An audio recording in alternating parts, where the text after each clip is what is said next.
नमस्कार, मैं नियाज खान और आप देख रहे हैं एनएमएफ न्यूज। दिन में 5 बार मस्जिदों में लाउडस्पीकर से अजान का मुद्दा काफी पुराना है। इस मुद्दे को अक्सर उठाया जाता है और तर्क दिया जाता है कि लाउडस्पीकर पर अजान से ध्वनि प्रदूषण होता है।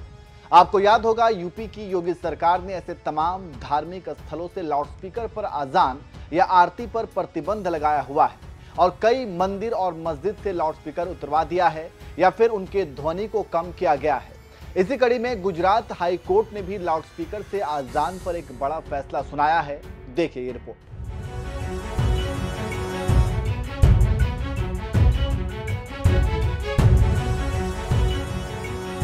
फिर गरमाया लाउडस्पीकर पर अजान का मुद्दा, फिर उठी अजान पर प्रतिबंध लगाने की मांग। लाउडस्पीकर से अजान पर कोर्ट ने सुनाया अब बड़ा फैसला। मंदिर का हवाला देकर गुजरात हाई कोर्ट ने कह दी बड़ी बात। आपको याद होगा कि दिन में 5 बार मस्जिद से लाउडस्पीकर पर अजान होती है और इस अजान पर राजनीति भी खूब होती आई है। लाउडस्पीकर से अजान पर प्रतिबंध के लिए कई याचिकाएं भी कोर्ट में दाखिल की गई हैं और इस पर सुनवाई भी होती रहती है।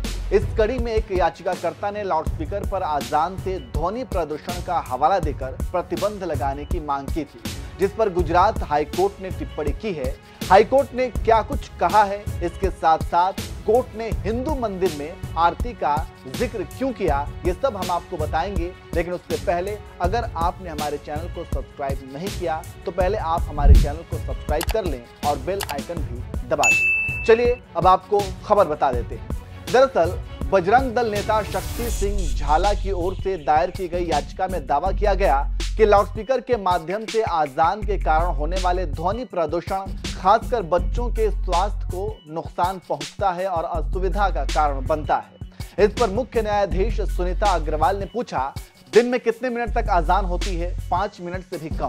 इसमें ध्वनि प्रदूषण कहां से आया? हमें डेसिबल यानी ध्वनि प्रदूषण मापने का मानक बताइए। तकनीकी रूप से कितने डेसिबल अजान से बढ़ते हैं?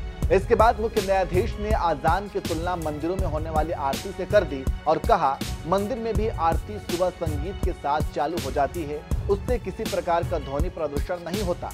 क्या आप कह सकते हैं कि घंटे घड़ियालों की आवाज मंदिरों में ही रहती है या मंदिर परिसर के बाहर नहीं जाती?